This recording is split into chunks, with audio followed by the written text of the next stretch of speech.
Welcome to The Explainer.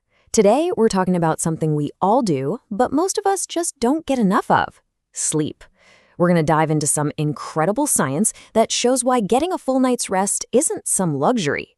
Nope, it's probably the single most powerful thing you can do for your health and, well, for your entire life. All right, let me ask you something, and I want you to be honest. Think about this past week. Did you actually get enough sleep? I mean, did you wake up feeling genuinely rested without needing that alarm clock to jolt you awake or chugging coffee just to function? If you're hesitating or just straight up answered no, well, you're not alone, not by a long shot. This feeling of being constantly tired has become so normal, we just kind of accept it. But as we're about to find out, it's a huge deal. It's anything but normal. So let's put a number to this feeling because it's pretty shocking. Check this out. 2/3, that's 66% of all adults in developed countries are not getting the recommended 8 hours of sleep. This is so bad, so widespread, that the World Health Organization has actually declared it a global sleep loss epidemic. An epidemic. And, an epidemic like this, it comes with some serious dangers. So let's get right into it.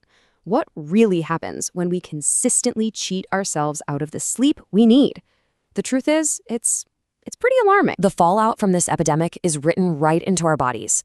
When you're routinely sleeping less than, say, 6 or 7 hours a night, you're not just tired. You are actively inviting disease. I mean, look at this. Your risk for cancer, it more than doubles. It becomes a key lifestyle factor in whether you'll get Alzheimer's. Your risk of a heart attack or stroke, it jumps up by 200%. And it gets crazier. Just 1 week of bad sleep can mess with your blood sugar so much that you're technically in a pre-diabetic state. This isn't just about feeling a little foggy in the morning. It's a nightly attack on your health. Okay, now here's a fact that's just wow. It really shows how mixed up our priorities are. We all know how dangerous drunk driving is, right? We've had it drilled into us.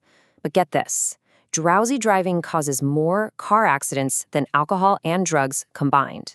Let that sink in. It's so serious that every single hour of every single day, someone in the United States dies in a car crash because they were too tired. And the reason why is just chilling. It comes down to this thing called a microsleep. It's when you doze off for just a few seconds. Now, a drunk driver might have a slow reaction time, but a driver who has a microsleep, they have no reaction time. They stop reacting altogether. Suddenly, you have a 1-ton missile flying down the highway at 65 miles per hour, and there is literally no one in control. And this really gets to the root of the problem, doesn't it? Our culture has this macho attitude about sleep. You hear it all the time. I'll sleep when I'm dead.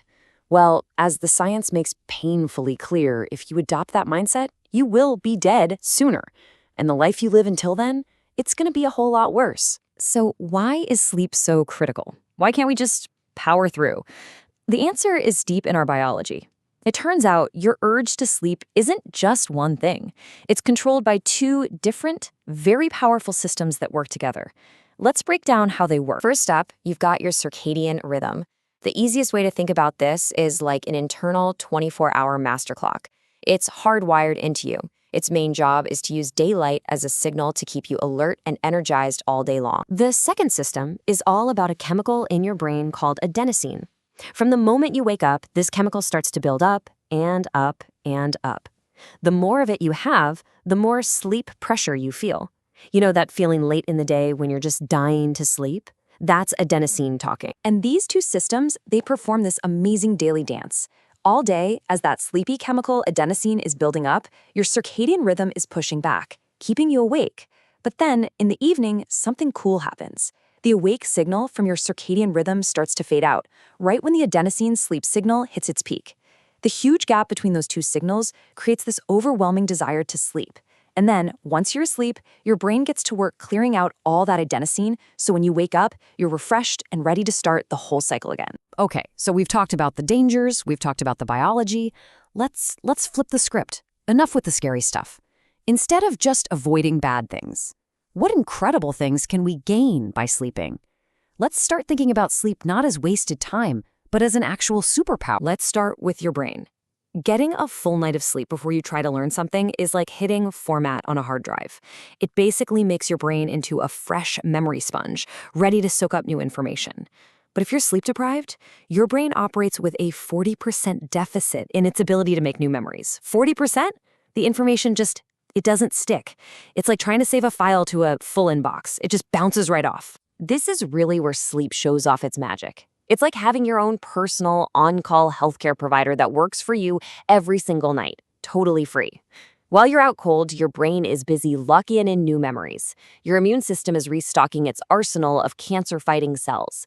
Your body is recalibrating your metabolism to control your appetite. It's even mending emotional wounds from the day. I mean, it is the ultimate multi-tool for your well-being. But, and this is a huge but, there's a catch. You can't game the system. Sleep isn't like a bank. You can't just rack up a huge sleep debt during the week and then try to pay it all back on the weekend. It doesn't work that way. If you miss a night of sleep, the benefits you would have gotten, like cementing those memories, are gone. Forever.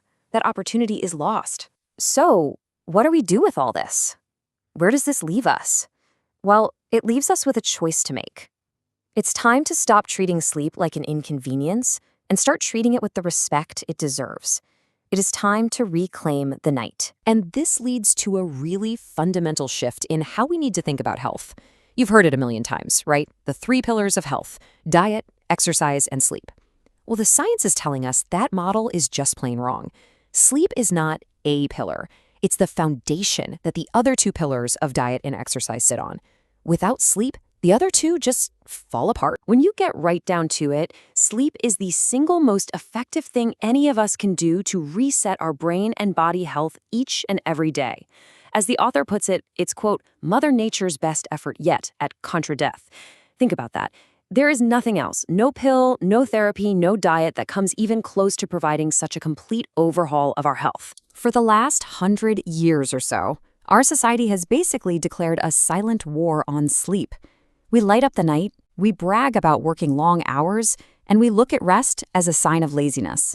It's time we finally admit, this is a war we can't win.